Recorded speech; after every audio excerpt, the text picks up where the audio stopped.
Te damos la bienvenida a la Iglesia Bautista Emanuel de la ciudad de Chihuahua. Oramos para que Dios hable a tu corazón y renueve tu vida. Segunda a los Corintios, capítulo 5, versículos del 11 al 15. Conociendo pues el temor del Señor, persuadimos a los hombres, pero a Dios le es manifiesto lo que somos, y espero que también lo sea a vuestras conciencias. No nos recomendamos, pues, otra vez a vosotros, sino os damos ocasión de gloriarnos por nosotros para que tengáis con qué responder a los que se glorían en las apariencias y no en el corazón. Porque si estamos locos es para Dios, y si somos cuerdos es para vosotros. Porque el amor de Cristo nos constriñe pensando esto, que si uno murió por todos, luego todos murieron, y por todos murió, para que los que viven ya no vivan para sí, sino para aquel que murió y resucitó por ellos. Una de las preguntas más relevantes en la actualidad, tanto gente que conoce a Dios y gente que no conoce a Dios, porque la gente que no conoce a Dios dice conocerlo y dice, es que yo sí conozco a Dios y le pregunto y yo lo amo, y a veces entre creyentes y no creyentes está siempre la pregunta, ¿qué es lo que Dios quiere? ¿Qué es lo que Dios querrá de nosotros? Y a veces esa pregunta la queremos contestar y la queremos aplicar en situaciones súper triviales de nuestra vida. ¿Qué querrá Dios que me ponga esta mañana? La camisa verde, que quiere decir crecimiento, o la camisa roja, que es la sangre de Cristo. ¿Qué ropa querrá Dios que me compre? ¿Una de marca buena o una de marca no tan buena? ¿Qué querrá Dios sobre mí o de mí para el futuro? Y muchas veces en este tipo de cuestionamientos, lo único que manifestamos es nuestra madurez, pero también, la falta de madurez, y a la vez el conocimiento y nuestra intención en cuanto a la relación con Dios. A veces preguntamos, ¿qué quiere Dios de mí en medio de la prueba que estoy pasando, en medio de la situación que estoy atravesando? Porque generalmente es una pregunta que hacemos cuando estamos en una prueba. O sea, ¿qué quiere Dios de mí? Oye, pues es que la misma pregunta se resuelve cuando no estás en aflicción, porque Dios es la misma respuesta cuando estás en aflicción que cuando no estás en aflicción. ¿Qué querrá Dios de nosotros como creyentes de forma individual? Y a su vez, ¿qué quiere Dios de nosotros como iglesia? Porque es la misma respuesta. Hace tiempo escuché una entrevista que le hicieron al hermano Chuy Olivares. Si usted no conoce un poco de música en cuanto al ambiente cristiano, el hermano Chuy Olivares, bueno, es pastor de una iglesia, casa de oración en la ciudad de Guadalajara, pero el hermano, mientras estaba también pastoreando al inicio de su ministerio, él estaba en conjunto en el grupo de un cantante muy famoso que se llama Marcos Witt en el ambiente cristiano. Entonces había un momento en el que se empieza, es que Dios quiere dar a conocer a tu ministerio, Dios quiere darte a conocer a ti, Dios quiere dar a conocer lo que haces para llevar grandeza a las naciones. Y en una de las preguntas que le estaban haciendo al hermano Chuy Olivares es precisamente qué es lo qué es lo que Dios pide. Y el hermano dice, a mí me mantenía en la tierra que después de ir a tocar a un lugar, dice, yo tenía que ir a predicar a mi congregación. Dice, y muchas veces se piensa que lo que quiere, y nos decían, es que Dios quiere dar a conocer al ministerio. Dios quiere dar a conocerlos a ustedes. Dios quiere que su ministerio crezca. Y el hermano decía, Dios quiere dar a conocer a Cristo. Dice, Dios no quiere dar a conocer ministerios, Dios no quiere dar a conocer gente. Hay gente que es conocida, pero el objetivo no es que la gente sea famosa, de que la gente brille. Porque dice el hermano, una de las cosas que me empezaron a inquietar, dice que fueron a tocar a Sudamérica, y que cuando ellos pasaban, antes de entrar al lugar donde iban a tocar, en una valla, las personas, dice el hermano Chuy Olivares, las personas nos tocaban y luego le hacían así. O sea, nos tocaban a nosotros, tocaban a Marcos y a él y a todos los demás, y luego se tocaban ellos. Y dice el hermano, dice, yo me preocupé, y que cuando sube al escenario, le dice él, pues ya dije el nombre, ¿verdad? Le dice él, Eso es idolatría. Diles que eso es idolatría. Dice, nosotros no somos, diles que eso es idolatría. Y la pregunta es esa, porque muchas veces pensamos que es lo que Dios quiere referente a cuestiones que nos van a saciar a nosotros. La verdad, hermano, ¿quién no? O sea, ¿a poco no todo el mundo quiere? Bueno, no, a lo mejor no todo el mundo, pero en ciertas cuestiones a mucha gente le interesa ser famosa. ¿Qué quiere Dios de su iglesia? Dios quiere incluso que la iglesia sea famosa, que la iglesia sea una iglesia grande, pudiente, donde venga mucha gente y decimos, pues gloria a Dios. Pero muchas veces lo hacemos para satisfacer una ambición egoísta que hay en nuestro corazón, porque ¿a quién no le gustaría estar en una iglesia que creciera? Le aseguro que si muchos de nosotros vamos a Santo Domingo, diríamos, ¿a qué iglesia nos congregamos? Pues tenemos dos, en la IBI o la iglesia del hermano Sugel Michela, en la iglesia bíblica de nuestro Señor Jesucristo. Y yo me puedo preguntar, ¿y que no hay otras iglesias bíblicas también en Santo Domingo? Qué padre poder alimentarnos y poder ser bendecidos, no solamente por la palabra, sino por la misma iglesia en sí. Pero esa es una pregunta que vamos a responder basados en esta porción de la Escritura y que continuaremos respondiéndola la siguiente semana. En esta porción, Pablo le da a conocer a la iglesia lo que el Señor quiere provocar en ellos. No es tanto lo que quieres tú hacer para Dios. Antes de lo que nosotros queremos hacer para Dios, porque muchas veces está la cuestión egoísta, antes de esa pregunta es, ¿qué es lo que Dios quiere provocar en ti? El propósito no es el ego, no es lo que yo quiero que Dios haga. El propósito radica en entregarme para que Dios haga en mí antes que conmigo. Cuando el joven rico se presenta delante de Jesús y tienes que hacer todo esto lo hago. Y Jesús le dice, ¿sabes qué? No es lo que haces. Señor, joven rico, primeramente te tienes que entregar.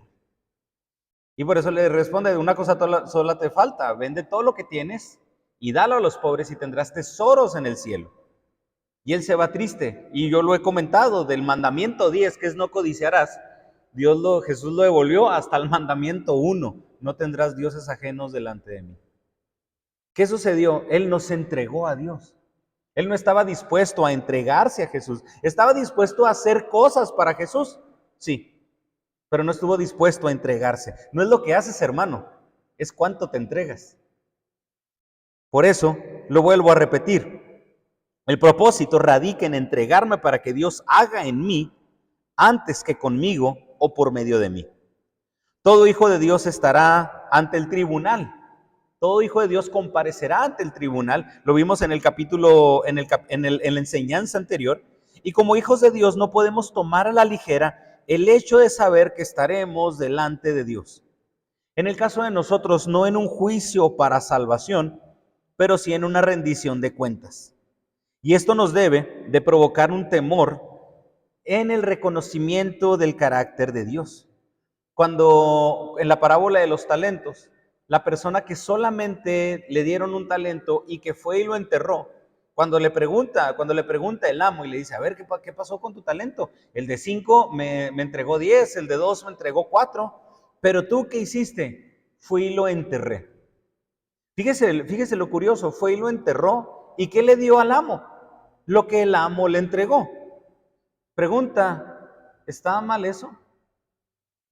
Si usted en alguna situación le toca prestar algo y, oye, préstame, no sé, tu carro, préstame tu computadora o tu iPad o lo que sea, y la gente le da a usted o usted se la devuelve en las condiciones exactas, ¿usted qué diría? Ah, qué bueno, o sea, pues buena persona. A los ojos de muchos de nosotros esta persona no hizo nada malo, me diste un talento, ahí te va.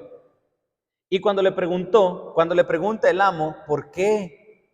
¿Por qué no lo duplicaste? ¿O por qué no lo pusiste en el banco para que por lo menos me dieran los intereses? ¿Qué dice esta persona? Habló del carácter de Dios. Yo sé que tú eres una persona dura, yo sé que eres una persona que siembra o que recoge donde no sembró y empieza a dar características del mismo carácter de Dios. Pero ¿qué sucedió? Él no reconocía, aunque reconocía quién era el amo, no quiso servirle. No quiso servir, lo que me dio, aquí está, pum. Pero los otros, ¿qué hicieron? Lo que me dio el amo lo voy a duplicar, lo que me dio el amo lo voy a poner a trabajar. Esto, aunque reconocemos, mucha gente, aunque reconoce el carácter de Dios, no tiene una dependencia de Él y no tiene una obediencia. No reconoce su responsabilidad y por lo tanto, si no reconoce su responsabilidad, tampoco va a ser una vida de arrepentimiento constante. Hermano, ¿qué conocemos de Dios? No solamente es que sabemos quién es Dios, que reconocemos de Dios y basado en ese carácter nosotros, ¿cómo respondemos? Y en los primeros versículos 11 y 12, que vemos en este mismo pasaje, ¿qué es lo que Dios quiere de mí? Hermano, Dios quiere que sus hijos tengamos un temor hacia Él, pero también un corazón sincero. Antes de hacer, ¿qué es lo que Dios quiere hacer conmigo? ¿Qué es lo que Dios quiere de mí? Hermano, temor, pero también a su vez un corazón sincero. Conociendo pues el temor del Señor, persuadimos a los hombres, pero a Dios le es manifiesto lo que somos, y espero que también lo sea en vuestras conciencias. No nos recomendamos pues otra vez a vosotros, sino os damos ocasión de gloriarnos por nosotros, para que tengáis con qué responder a los que se glorían en las apariencias y no en el corazón. El Hijo de Dios sabe, o por lo menos debe de saber, que está completamente y totalmente dedicado a Dios. Eso transforma mi vida. El entregarme a Dios transforma mi vida, edifica la iglesia, pero también tiene la bendición de impactar a los demás creyentes y a las personas que incluso no son creyentes. Dios nos llama y nosotros respondemos con dedicación a Él. A los personajes bíblicos que nosotros podemos ver, que Dios llamó, hermano, los llamó a apartarse. Los llamó para dedicarse primeramente a Él. Cuando Dios llama a Moisés, lo llamó para primeramente directamente a Él. Y hubo momentos en los que si Dios le quería decir algo al pueblo, lo que hacía era llamar a Moisés y Moisés, vente para acá. A Abraham lo llamó y lo apartó. Y los personajes bíblicos que nosotros podemos ver que Dios llamó en el antiguo, tanto Antiguo como el Nuevo Testamento, tuvieron una vida transformada y tuvieron una vida dedicada a Dios. Dios nos llama y la única forma, hermano, de responder ante el llamado de Dios es con dedicación a Él. Es que Dios me llamó, pero ¿sabes qué, Señor? Deja que primero tenga esto. Es que Señor, yo sí te quiero servir, pero deja primero que haga aquí, y luego que haga allá, y luego que deshaga más allá. ¿Y qué le dijo Jesús a esta persona en Mateo? Deja que los muertos entierren a sus muertos. Muchas veces, hermano, ponemos pretextos para dedicarnos diciendo que sí estamos con Dios. Pero la única forma de responder a Dios es con dedicación a Él. Es donde se ve un contraste en los que ven únicamente a Jesús como Salvador y a quienes le reconocemos como Señor. Podemos ver el contraste entre las personas que seguían a Jesús porque les daba de comer, pero también a quienes obedecían a Jesús y Él los mandaba a predicar. ¿Recuerda? Juan capítulo 6, la alimentación de los 5,000. Hermanos, 5,000. Y el evangelio es claro en que únicamente estaba contando a los varones. Lo que posiblemente unos dicen, pudo haber habido hasta 18,000 personas en ese lugar. 18,000 personas a las que Jesús alimentó al inicio del pasaje en Juan capítulo 6. Y conforme va pasando el pasaje, Jesús va enseñando, Jesús va diciendo, lo van siguiendo. Llega un momento en el que le dicen, tu palabra es dura. Y muchos de los discípulos se alejaron. De 18,000, hermano, 12 en ese momento. Porque sabemos que de los 12 que tenía, ya nomás me quedan 11. De 18,000, hermano. ¿Se fija? O sea, se fija lo delicado del asunto. Se ve ese contraste entre los que lo siguen porque son alimentados, pero a los que lo obedecen y se dedican a él. En la actualidad podemos ver este contraste en muchas cosas. Los que acuden, los congregantes, o que ya hasta les hemos puesto nombre. No, pues es que es simpatizante. Pues simpatiza, sí, o sea, le cae bien, agrada, convive, pero no es hijo de Dios. Hay una diferencia. A veces nosotros hasta decimos, bueno, los cristianos y luego los cristinos y luego los cretinos o los cristianos domínguez, pues los que nomás de domingo. Y tratamos de hacer ese contraste. Hay contrastes también entre los apostolobos y los predicadores de la palabra de Dios. Y lo vemos en muchos, en estos días. Le hicieron una pregunta al famosísimo, ahora sí lo voy a decir con toda la expresión, pseudocristiano Dante Gebel. Y le hicieron una entrevista. Y luego, ¿eres pastor? No, yo no soy pastor, porque siempre que me dicen pastor es para bajar de precio. Es para bajarme el precio. Yo soy un comunicador. Y yo estoy a favor del matrimonio gay. Y estoy a favor del aborto. Lo deja claro en la entrevista. Y uno dice, ah, caray, o sea, ¿lo siguen? Y no porque lo sigan o porque tenga mucho impacto, que es la cuestión del éxito en la actualidad, quiere decir de que esta persona tiene un ministerio efectivo. El pasaje dice, para que tengáis con qué responder a los que se glorían en las apariencias y no en el corazón. Jactarse del evangelio no es igual a jactarse de sí mismo, porque aquí Pablo no está diciendo yo soy el supercristiano, yo soy el superapóstol, pero está reconociendo el poder del evangelio en él. Pablo nos deja claro que el poder de Dios actúa junto con nuestra debilidad. El hermano Ralph Martin lo dice así: el temor de Dios y el vivir por Cristo van de la mano. Podemos decir que el poder de Dios está al alcance de todos, pero no todos temen a Dios. Para todos está al alcance el poder de Dios, hermano. Incluso el sol sale para justos e injustos. Muchos que no son cristianos, que no son creyentes, dicen, es que yo oré a Dios y Dios me escuchó. Sí, es cierto. Dios da dádivas también a los que no son creyentes. No quiere decir de que, no, tú no eres mi hijo, tú vas a vivir en la miseria. No. Todo mundo puede tener acceso a muchas bendiciones de Dios. El poder de Dios está al alcance de todo, la misericordia de Dios está al alcance de todos, pero no todos aceptan negarse a sí mismos.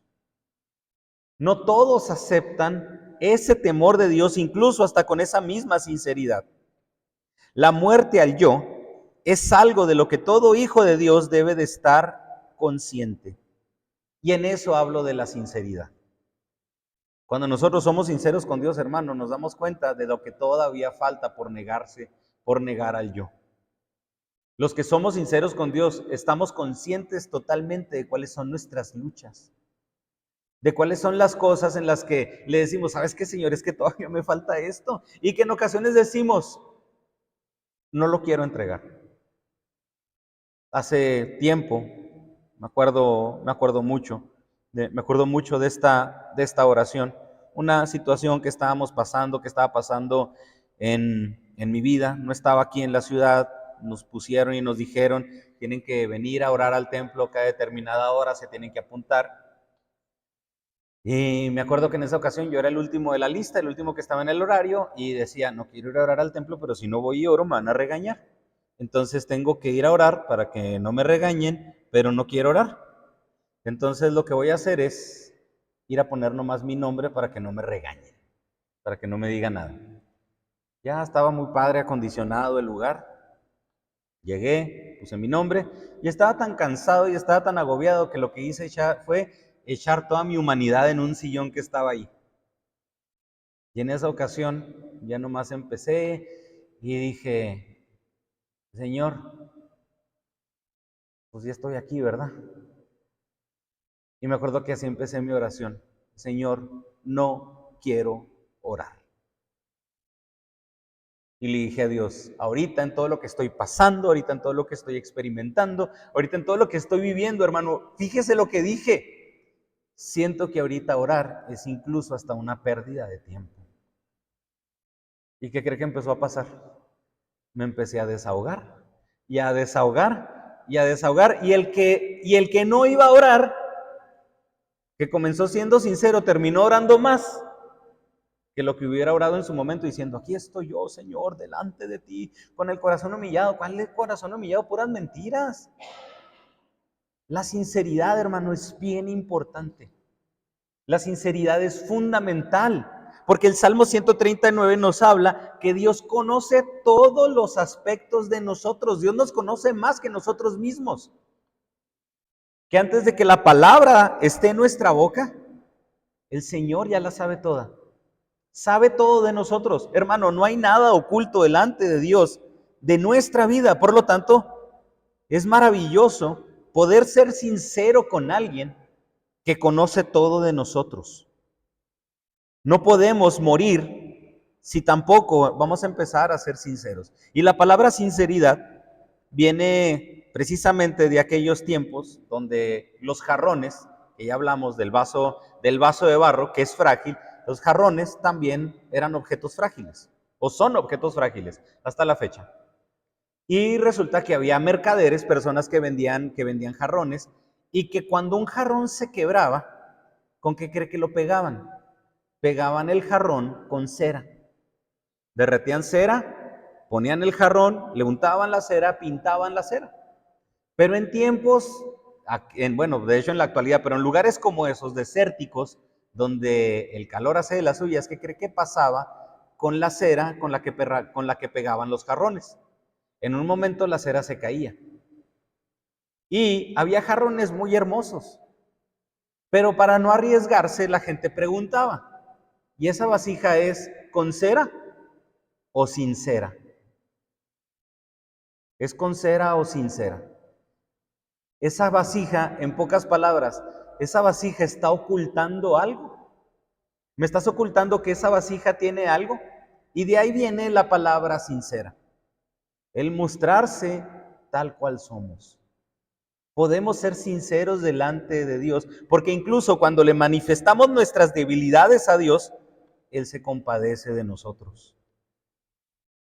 Ya la sabe, pero el hecho de confesarlas es que yo también estoy consciente de ello, para que pueda ser crucificado cada vez más el yo en la misma cruz y decirle, Dios, crucifica esto, crucifica este aspecto, crucifícame a mí, Señor, falta esto, porque al vernos nosotros en la palabra de Dios y al ver nosotros la imagen de Jesús, hermano, cada vez creo que decimos que vamos mejorando, se manifiesta otro aspecto y luego, me falta otro, y me falta otro, y así nos seguirá faltando.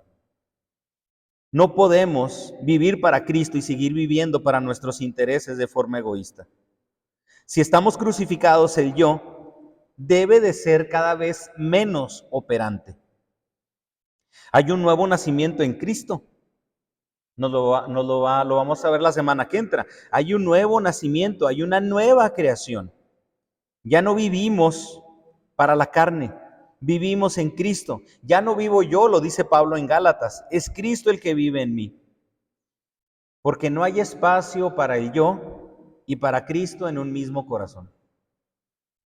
Si el corazón tuviera un trono de donde se mandan todas las órdenes, no hay es un espacio individual en el que no cabe Alfonso y tampoco cabe Cristo. El versículo 12 dice, no nos recomendamos pues otra vez a vosotros, si nos damos ocasión de gloriarnos por nosotros para que tengáis con qué responder a los que se glorían en las apariencias y no en el corazón. Anteriormente, en el versículo 11, sí nos habla de actuar con base en el temor de Dios, no en la opinión de la gente. Recordemos que los hermanos en la iglesia en Corinto no veían a Pablo como un verdadero apóstol.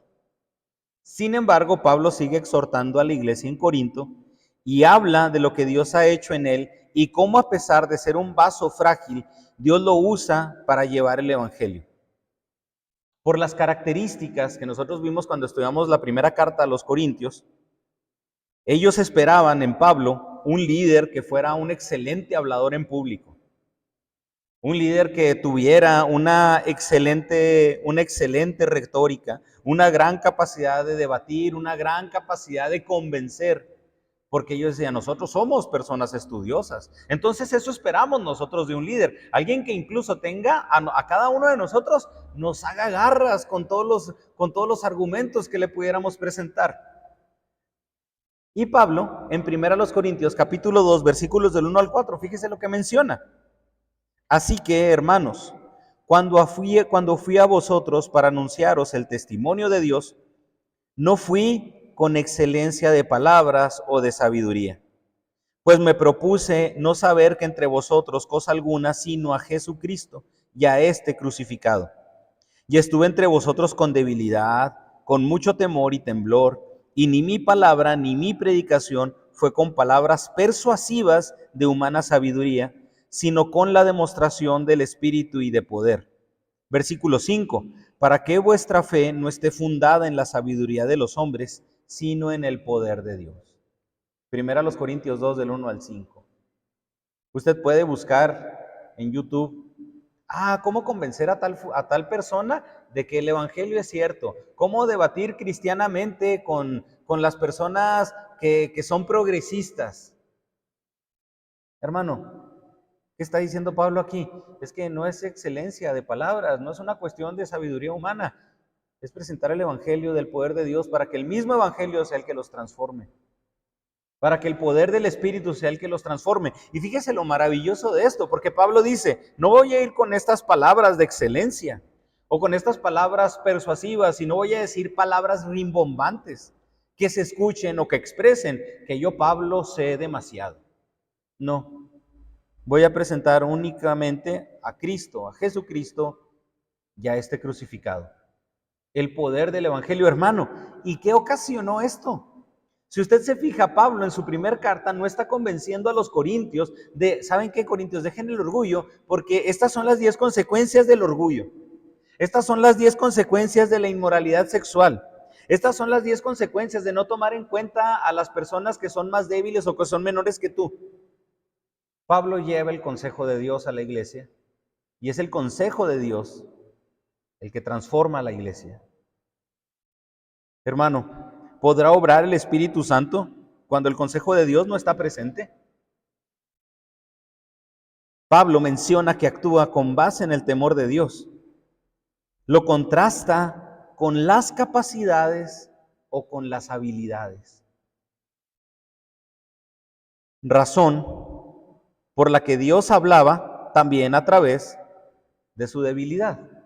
Y lo va a decir Pablo al final de la carta. Bástate mi gracia, porque tu poder se perfecciona en mi debilidad. El temor de Dios nos conduce a confiar en su poder.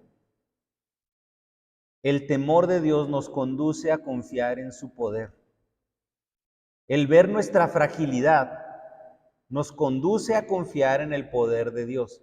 Hermano, qué maravilloso que nuestra fragilidad, nuestra debilidad, nuestra incapacidad manifiestan el poder de Dios. Vivimos en un mundo de apariencias, como lo dice el mismo pasaje, donde es al revés. Pareciera ser que la gente quiere demostrar lo que puede hacer, lo que sabe hacer, en vez de demostrar únicamente lo que es el poder de Dios. Por eso, nuestra debilidad, nuestra incapacidad, nuestra fragilidad van caminando juntamente con el poder de Dios. Dios quiere que sus hijos actúen con base en el temor a Él y con corazón humilde y sincero. El versículo 11 dice, a Dios le es manifiesto lo que somos.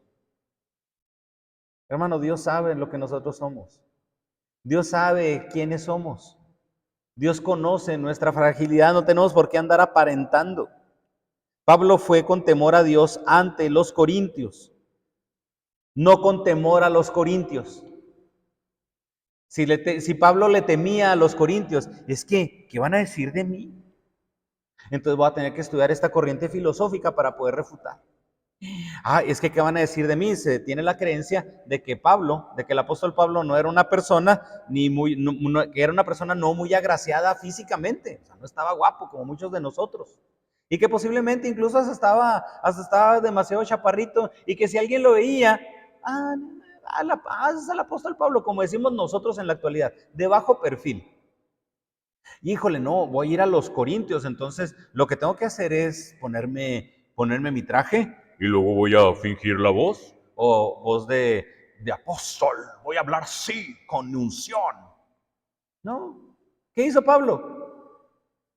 Temor de Dios, no temor a los corintios.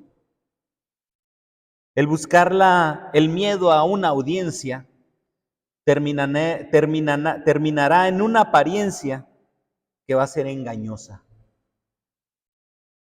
Hay que temer a Dios antes que a la iglesia. Hay que temer a Dios antes que los hombres. Hay que temer a Dios antes que a la familia. Porque cuando le tenemos miedo a la familia, a los hombres, al jefe, vamos a actuar en una apariencia con base en lo que la familia, el jefe, la sociedad quiere.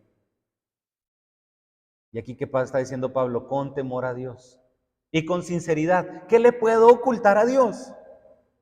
Nada. A la gente posiblemente sí, pero a Dios no.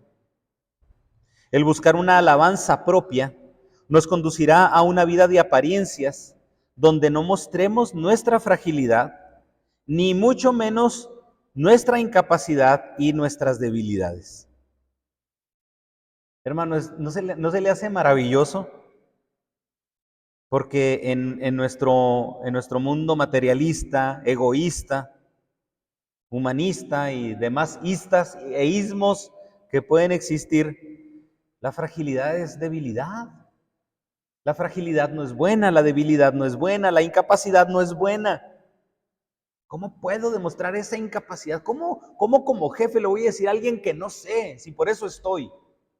Y se premian las capacidades. El mundo premia la capacidad, el mundo premia la habilidad, el mundo premia la fortaleza. Pero Dios acoge al frágil.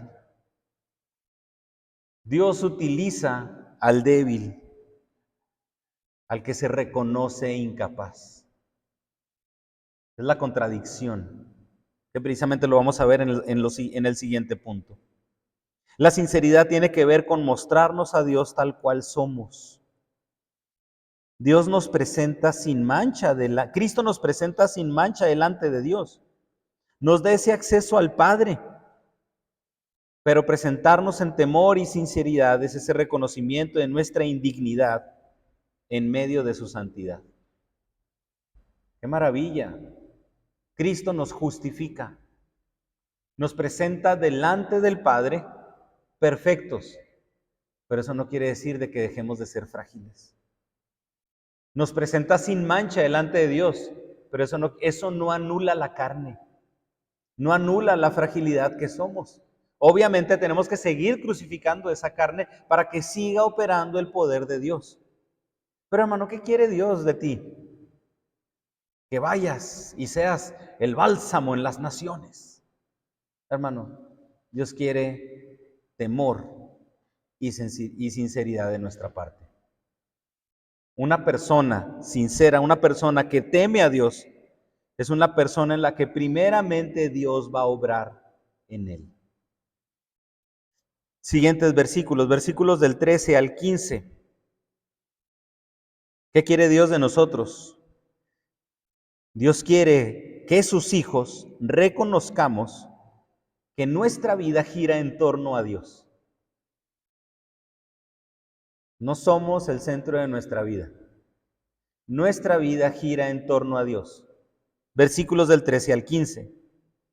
Porque si estamos locos es para Dios, y si somos cuerdos es para vosotros. Porque el amor de Cristo nos constriñe, pensando esto, que si uno murió por todos, luego todos murieron, y por todos Cristo, para que los que viven ya no vivan para sí, sino para aquel que murió y resucitó por ellos. Esa es una enseñanza tremenda, hermano.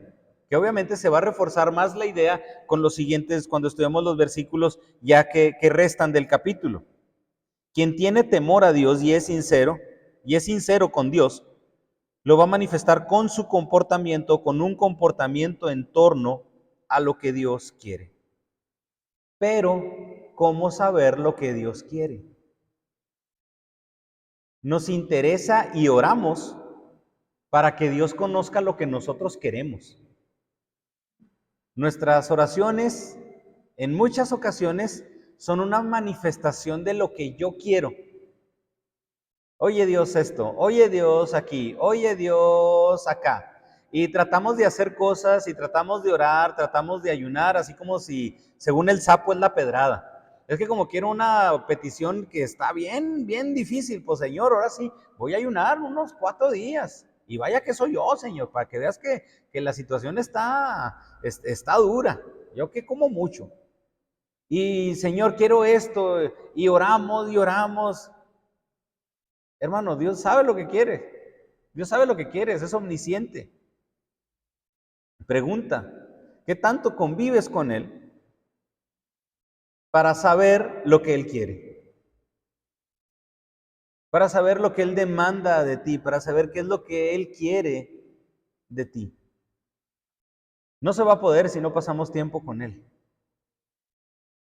No por lo que Él ofrece, sino por lo que Él es. Había gente que en ese entonces pensaba que Pablo estaba loco, porque vivía de una forma poco común. ¿Qué hacía Pablo? Hablaba con valentía ante las autoridades, sabiendo que podía ser encarcelado. Pablo, cállate, ¿a poco le vas a decir eso al Félix? No, Pablo, no se lo digas. ¿Qué te pasa, Pablo? Deja de cantar aquí en la cárcel, estás viendo cómo nos va. Y luego tú todavía cantando salmos, Pablo, no. Oye, Pablo, ¿cómo que amas a los filipenses? ¿Cómo que amas a los hermanos en Filipos? ¿No te acuerdas de la calentadita que te dieron ahí, con donde casi te matan? Y luego te encerraron en la cárcel. Oye, Pablo, ¿estás loco?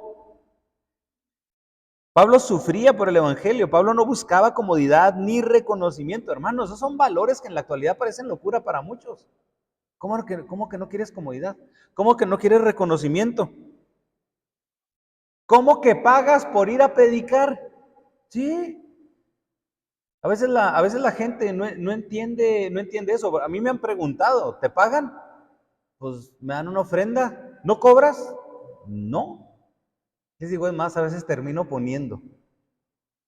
Hay hermanos que en ese agradecimiento han sido generosos.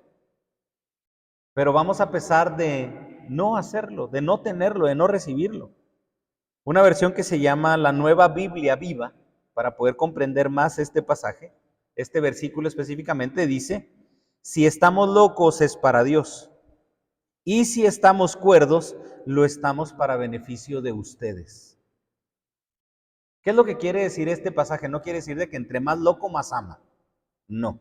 Y no quiere decir de que también andemos manifestando nuestra loquera enfrente de los que no son creyentes para que vean que somos creyentes. No, tampoco. Y voy a dividir este versículo en 2 partes. La primera parte dice, si estamos locos es para Dios. Es como si Pablo dijera, si mi forma de vivir les parece exagerada o fuera de lo normal, es porque estoy entregado a Cristo.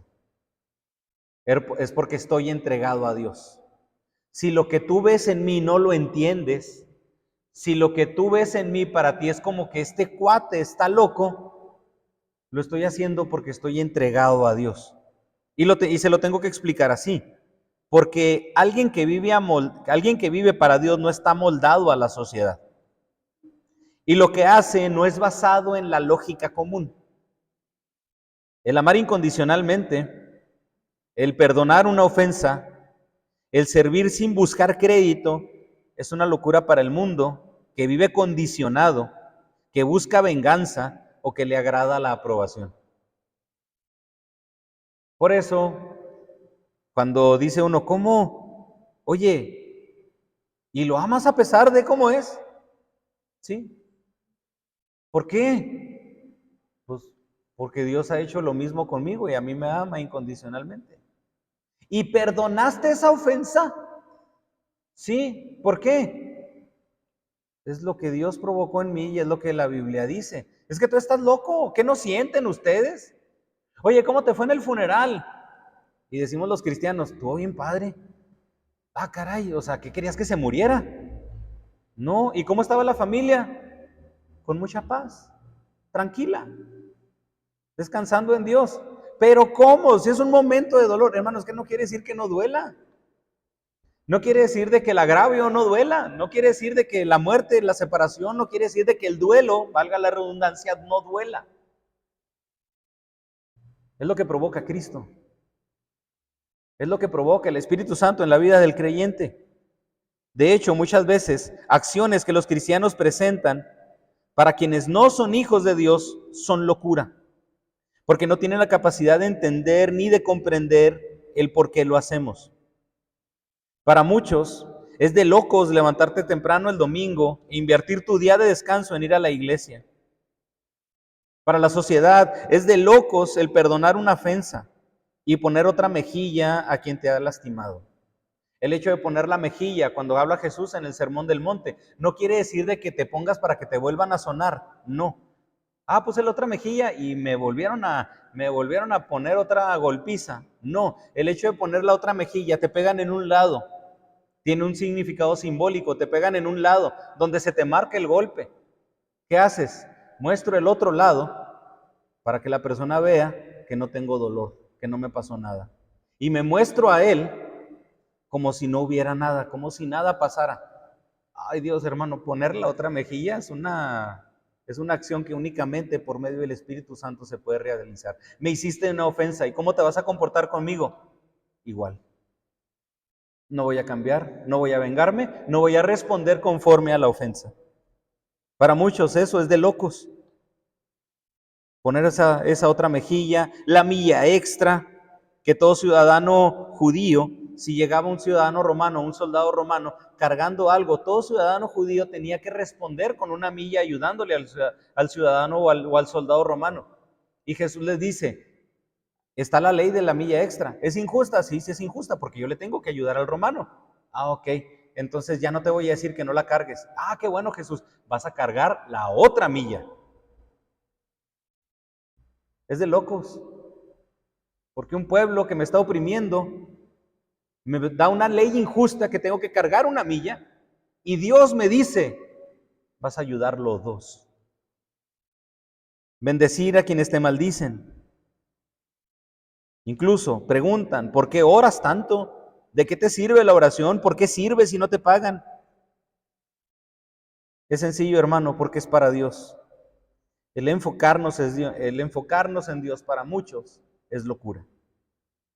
Si soy loco, si estoy loco, es para Dios, es lo que quiere decir este pasaje. Si somos cuerdos, es para vosotros. Y ahora es como si Pablo dijera, también puedo adaptarme y moderarme, puedo adaptarme y moderarme por ustedes. Se refiere a una prudencia para que quien no comprenda el Evangelio no se cierre a recibirlo. Voy a comportarme, prudentemente contigo. Es como, he escuchado testimonios de que, no, tal persona cuando llegó al restaurante quiso callar a todos porque iba a orar. Modérate, ora tú solo. Ora ahí. No tienes por qué forzar a los otros a hacer algo que no comprenden. Puedes moderarte tú. ¿Qué hacían los fariseos? Oraban en las esquinas para ser vistos por los hombres. Modérate. Ora en tu aposento. Para ti Dios, no para que los demás te vean. Incluso muchas veces también podemos interpretar que en eso entra la moderación, Porque ¿cómo termina el versículo 12? Para que no tengas con qué responder a los que se glorían en las apariencias. Muchas veces hay creyentes que no se moderan únicamente por la apariencia. Modérate contigo y con Dios únicamente. Se refiere a esa prudencia. Un hijo de Dios en el trabajo se modera, se contiene, explica con calma. Aunque vivimos en torno a Cristo, nos importa que la gente comprenda el mensaje. Es un enfoque en Dios que cuida a las personas. Una persona hace tiempo, llega una maestra bien enojada. Ya me toca mi hora y tal profe no sale del salón. Y luego, caray, ¿por qué no salía? Y el profe los estaba agarrando a bibliazos a los chavos. No, es que la Biblia dice y esto, y esto, y esto. Pregunta, ¿era bueno, era noble lo que estaba haciendo? Sí, pero no era el lugar para hacerlo. Te contrataron para dar una clase, da la clase. Y si quieres compartir con uno de los chavos, hazlo en privado, hazlo aparte con él. Modérate. Si actúo cuerdamente, es para ustedes, es para vosotros. Aunque vivimos en torno a Cristo, nos importa no lo que la gente dice. Vivimos en torno a Cristo, pero nos importa que la gente comprenda el mensaje. Por eso es un enfoque en Dios que cuida a las personas. Pablo estaba enfocado en Dios y estaba cuidando a los corintios. Una vida centrada en Cristo para la sociedad no tendrá sentido, pero para nosotros tendrá propósito. ¿Es loco esto que hace? Sí. ¿Y por qué lo hace? ¿Y por qué se modera? O sea, ¿le importa a Dios y le importo yo? Sí. ¿Por qué? ¿Y por qué los cristianos viven así? ¿Por qué los cristianos no les importan las apariencias? ¿Por qué los cristianos viven con base en temor de Dios? ¿Por qué los cristianos no hacen las cosas que hacemos y hacen las cosas que nosotros no hacemos? ¿Por qué? Porque el amor de Cristo nos constriñe. Una vida en Cristo, y lo repito, para la sociedad no tendrá sentido, pero para nosotros tendrá propósito. Somos locos porque no buscamos la aprobación que el mundo quiere, que el mundo necesita. Es por eso, hermano, que usted se puede encontrar con hermanos dentro de congregaciones que tienen habilidades tremendas, que son músicos excelentes y que la verdad, hermano, pudieran estar tocando en quién sabe qué grupo, en quién sabe qué banda. ¿Y qué hacen? Es que yo lo hago para Dios. Oye, en esto puedes ganar para ti, porque lo haces en un lugar donde incluso hasta tienes que poner y tienes que entregarte. El amor de Cristo nos constriñe. Pensando esto, dice que si uno murió por todos, luego todos murieron. La Nueva Traducción Viviente en este versículo dice: sea de una forma u otra, el amor de Cristo nos controla, ya que creemos que Cristo murió por todos. También creemos que todos hemos muerto a nuestra vida antigua. Hermanos, si Cristo ha muerto por ti y has comprendido la muerte de Cristo, la razón de la muerte de Cristo, ya no puedes vivir para ti. Ya no hay un espacio para ti mismo. La palabra constriñe se refiere a algo que restringe y que controla. El amor de Dios mantiene al creyente dentro de los límites marcados dentro del amor de Cristo. A mí se me hace muy curiosa esta palabra porque no habla solamente de una limitación. No lo hagas, no lo hagas, no lo hagas.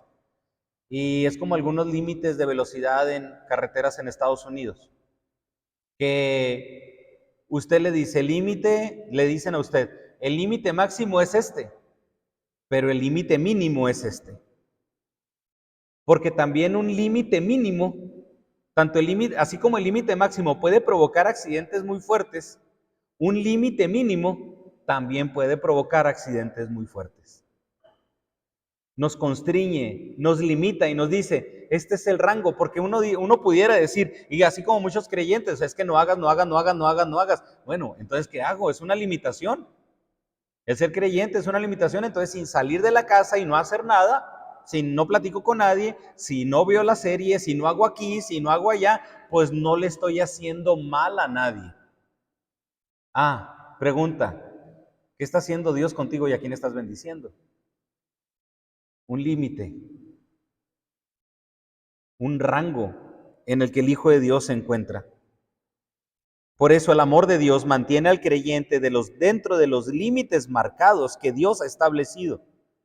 El amor, aunque es incondicional, es definido por límites. ¿Cómo conocer los límites de Dios? Hermano, ahí están en su palabra. ¿Cómo saber qué es lo que Dios quiere de mí? Hermano, ahí está la palabra. No solamente se trata de que Dios conozca por medio de sus peticiones lo que usted quiere de Dios. Es más importante y más relevante incluso para nuestras vidas saber lo que Dios quiere de nosotros. El hecho de que Dios nos ame incondicionalmente no quiere decir de que no hay límites.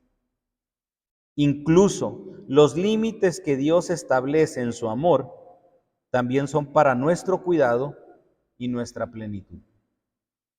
Los 10 mandamientos, hermano, Dios no está coartando nuestra libertad. Ay, es que yo lo quiero hacer. No, espérate, te está protegiendo, te está cuidando.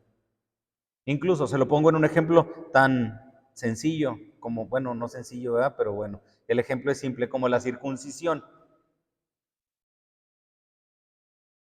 ¿Para qué sirve? Y se pueden quejar. Qué curioso que en Israel en la actualidad o en pueblos donde la circuncisión es hecha por ley, incluso entre los mismos árabes, son en los países donde hay menos índice o casi nulo el cáncer cervicouterino. Por la limpieza que provoca la circuncisión en el hombre. Oye, Señor, ¿por qué la circuncisión y por qué esto y por qué lo tienen que hacer? Imagínense, hasta se refleja en el cuidado de la salud de la mujer. Pero Dios, es que le quitaste, ¿y por qué no le preguntaste si se quiere quitar ese pedazo de pellejo? Es que Él no sabe, Él no dimensiona las órdenes que yo estoy dando. Hermano, por eso la obediencia es incondicional. La obediencia no es una cuestión de entendimiento en muchas ocasiones. Es que Dios me lo está diciendo. ¿Y por qué lo tengo que hacer? Porque simplemente Dios te lo ordena. Porque a primera instancia no vas a dimensionar y no vas a reconocer y no vas a saber por qué Dios lo pide. Pero después sí te vas a dar cuenta de por qué Dios lo hace. Esto, el amor de Cristo nos constriñe, nos marca esos límites, hermano. Es obediencia. Donde la sociedad piensa que la felicidad no está en la falta de límites, vivimos para un Cristo que su amor nos limita y nos controla. Al decir que Jesús murió por todos, nos conduce a entender que la muerte de Cristo conduce a sus hijos a negarse a sí mismos, a morir al yo, a los intereses propios. Incluso una forma de saber qué tanto nos constriñe el amor de Dios es identificar qué tanto nos negamos a nosotros mismos. Qué tanto nos negamos a nuestros deseos. Está la doctrina de la mortificación de la carne. ¿Qué tanto negamos nuestra carne? El hermano Paul Washer lo dice así: todas las mañanas hago lo que mi carne más odia. Todas las mañanas me levanto y hago lo que mi carne más odia. Y dice el hermano Paul Washer, me pongo a orar. Híjole, ¿se fija la sinceridad del hermano? Hermano, usted pregúntele a su carne, ¿qué quieres, orar o 5 minutos más? ¿Qué quieres, orar o ver la serie? Señor, es que estoy viendo la de Chosen, es cristiana. Hacemos por diversión, hermano, y no está mal la diversión. El punto es el corazón nuestro en medio de la diversión. que pensamos que la diversión nos sacia. La única manera de tener un ministerio eficaz como hijos de Dios es morir a nosotros mismos. El morir a sí mismo es una indicación de que la presencia de Dios mora en nuestras vidas y nunca se le puede acusar de vivir por sus propios intereses. Esto lo escribí antes de leer el libro de la escuela dominical. El morir a sí mismo es una indicación de que la presencia de Dios mora en nosotros.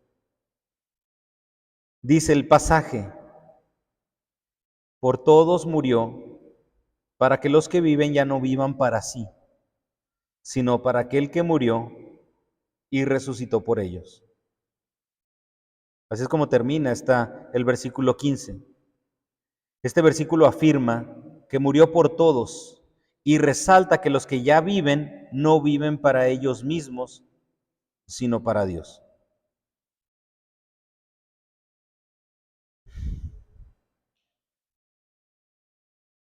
Aquí es un análisis, hermano, muy serio de nuestro corazón, porque muchas veces es un conflicto, porque pensamos, es que si hago esto, como ya no voy a hacer esto que me sacia. O sea, porque esto me sacia tanto, esta diversión me gusta tanto. Piensa en N cosas o N cantidad de cosas que muchas veces decimos, ¿qué pasaría si ya no lo tengo? Si ya no lo tienes, hermano, te aseguro que no vas a vivir desamparado. Es más, si ya no lo tienes, te aseguro que te vas a dar cuenta de que eso no te sacia. Pero ahorita, como es lo que te sacia, piensas que no puedes vivir sin eso. Quienes aceptan la muerte de Cristo han muerto a sus deseos y sus motivaciones. Para muchos parece arbitrario o incluso, como lo decimos, de locos. Pero es entender que es una vida renovada en el poder de Dios. Y la muerte y resurrección de Cristo hacen posible tener una nueva vida. Es algo que no vas a poder experimentar, hermano, si no lo haces. Te podemos decir, te podemos tratar de convencer, pero si no te entregas, es algo que es algo que nunca lo vas a poder tú mismo vivir. Cuando estaban los discípulos en la barca y que viene Jesús caminando sobre el agua y que los discípulos se asustan, ay, es un fantasma, y que se viene acercando Jesús y que es Jesús y que estaban en medio de la tormenta. Hermano, ¿cómo podía Pedro saber que iba a caminar sobre el agua? A ver, Señor, yo quiero ir a ti. Vente, Pedro, pásale. Y luego Pedro, sí puedo, sí sé. Oye, Señor, ¿qué se siente caminar sobre el agua? Éntrale, camina. Hermano, no vamos a poder saber qué es una vida de plenitud en Cristo si no obedecemos. Las bendiciones, las promesas que Dios nos da en su palabra, la plenitud incluso que Dios promete, no van a ser accesibles sin obediencia. Y muchas veces nosotros queremos la probadita. Es que Dios, ¿cómo? Hazlo. Entrégate.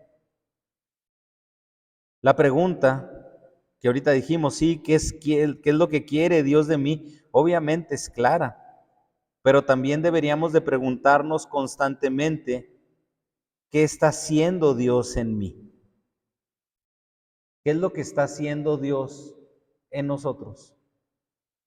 Si cada uno de nosotros tuviéramos la oportunidad de ahorita, imagínense qué padre, ¿no? Así como los 3 discípulos pudieron estar en la transfiguración y ver a Moisés y a Elías, imagínense que nosotros pudiéramos tener un personaje de los que habla Hebreos capítulo 11 cada domingo.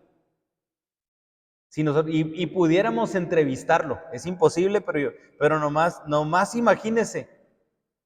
Oye, Rab, y luego, sí, ¿valió la pena dejar tu oficio? de ramera y dejar de ganar los miles que ganabas antes para irte a vivir con el pueblo? ¿Valió la pena, Rahab? Claro que valió la pena. Oye, Moisés, ¿valió la pena dejar Egipto? Dejar el desierto de Madián, donde también estabas trabajando con tu suegro, e ir a batallar con el pueblo 40 años al desierto, y que no entraras a la tierra prometida, Moisés. ¿Valió la pena? Valió la pena. Oye, Isaías, ¿valió la pena que murieras aserrado, serruchado? Valió la pena. Oye, Jeremías, ¿sabías que te decimos el profeta llorón? Sí, sí sabía, me lo decían también en vida, pues no, que ni modo que no lo sepa ahorita. Oye, Jeremías, ¿valió la pena una vida de tanto sufrimiento en la que expresas tu dolor en lamentaciones, y que cuando leemos tu libro de profecía, lo único que vemos es dolor, es queja, es sufrimiento? ¿Valió la pena? Valió la pena. Ezequiel, ¿valió la pena el hecho de que Dios te mandara y que te dijera que iba a morir tu esposa, y que no ibas a llorar y que no ibas a hacer nada? Y el sufrimiento que viviste, Ezequiel, ¿valió la pena? Sí, valió la pena. Oye, ¿y qué se siente? Ya con esto cierro, ya para no seguir con más personajes bíblicos. Oiga, ¿y qué se siente? Y que cada personaje bíblico nos responda: no vas a saber qué se siente si no obedeces incondicionalmente. No lo vas a saber. Un hijo de Dios vive con temor y con entrega.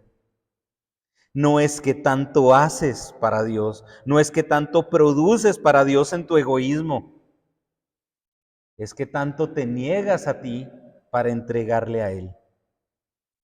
Una vida que quizá para el mundo parezca locura, pero que en realidad es una vida gobernada por algo mucho más grande: el amor de Cristo. Un Cristo que ya venció al mundo.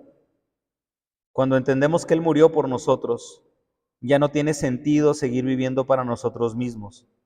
Ahora vivimos para Cristo, que murió y resucitó por nosotros.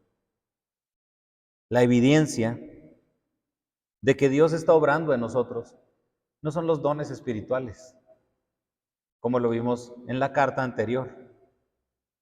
No es el mucho conocimiento, no es lo mucho que haces, es que tanto Dios te está transformando cada vez más a ti. Es que tanto te estás convirtiendo más como Cristo. La evidencia, hermano, de una iglesia exitosa no es que venga mucha gente, es que es una iglesia conforme a Cristo. Y que seguramente va a ser una iglesia desechada por mucha gente en la sociedad, y le aseguro que incluso hasta por gran parte del mundo evangélico. No somos salvos, y Dios no nos salvó para vivir para nosotros. Nos salvó para ser santificados, para vivir para Él y para ser agradables a Él. Esa es una vida de locura, pero es una vida que Cristo constriñe, que Cristo domina, y que es una vida, hermano, de plenitud, de satisfacción para Él.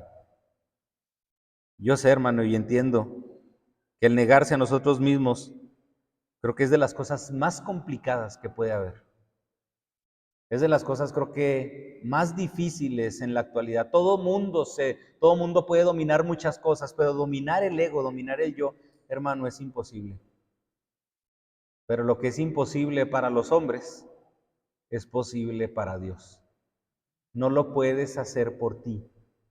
Por eso ahorita el consejo, hermano, no es niégate tú, no, porque no puedes. Pero es conoce a Cristo, conoce su carácter, para que entonces tú puedas con total confianza decir: Cristo, me entrego a ti. Te entrego esto, Señor, para que seas tú el que haga, para que seas tú el que produzca en mí, para que seas tú el que me transforme a mí. Es una vida de entrega a Cristo. Padre, gracias por tu palabra, mi Dios. Gracias porque es una exhortación, Señor, que, que obviamente, ¿quién va a querer sin conocerte llevarla a cabo? Creo que es el consejo menos atractivo en la sociedad, niégate. Porque el consejo de la sociedad es empodérate, hazlo, sobreponte, anteponte, domina. Pero nosotros, Señor, queremos ser dominados por ti. Queremos ser controlados por ti. Queremos ser plenos, saciados completamente en ti, Señor. Nuestro yo, Padre, ya ha hecho muchas cosas y hemos tenido muchísimas repercusiones, Señor, por nuestro yo.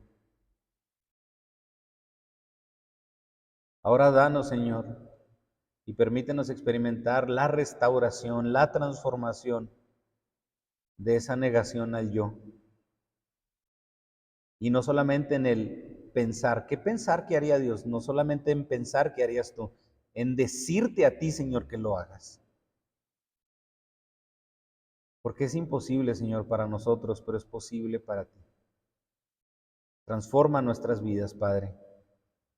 Transforma nuestra mente, Señor, para que cada vez muera más nuestro yo y seas tú el que viva en nosotros, Padre. En medio de una sociedad que esta sociedad no necesita a Alfonso. Esta sociedad no necesita a cada uno de mis hermanos. Esta sociedad necesita a Cristo. Esta iglesia necesita a Cristo. Por eso, Señor, haznos morir para que vivas tú. En el nombre de tu Hijo Cristo Jesús oramos, Señor, y te lo pedimos. Amén.